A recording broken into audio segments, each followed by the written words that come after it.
we're taking it with a pinch of salt. It's certainly a welcome step, but the reason why we're taking it with a pinch of salt is because we've had promises from successive governments that we would get our right to vote back. So we'll believe it when we see it. That said, the fact that they are putting some money into this, I think it's around £2.5 billion, is a good sign, because this means that they are actually taking it seriously in terms of financing it, thinking about the administrative cost for local councils. And before, we were told it was too expensive to do that. So it is a good sign. However, Okay. we've waited around long enough now. The government really needs to get on with it and pass some legislation, and definitely by summer, because it's Harry Schindler's 100th birthday then.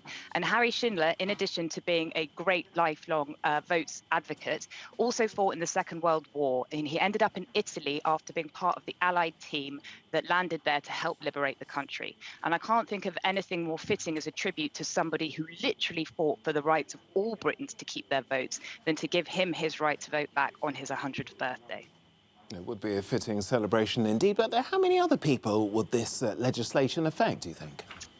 Well, the figures vary. It's difficult to get hold of precise numbers. We think there's around 4.5 million British people living worldwide, so it's quite a substantial number.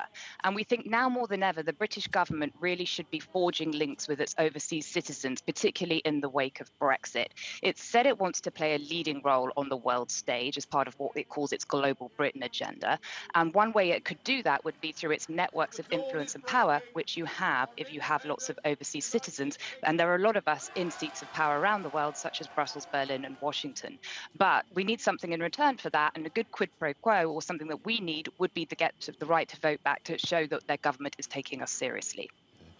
Well, David Cameron, I think, was the last British Prime Minister who made the pledge to give Britons abroad, who've been living abroad for more than 15 years, the right to vote. If he had successfully done that, do you think it would have made a difference in the Brexit vote? Well, it's difficult to say, but there are over 1 million British people living on the continent, and 60% of us couldn't vote in 2016. And we know that the margin of difference really was a swing vote of 500,000 votes either way.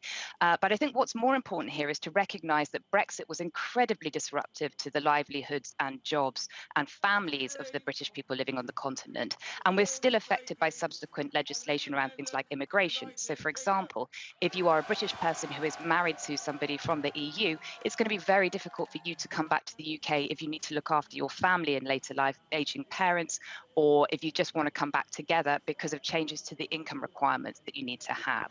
So it could have made a difference, but we are where we are now, and I think we deserve to get our vote back, because even though we live outside the UK, we are hugely affected by changes in law and policy there.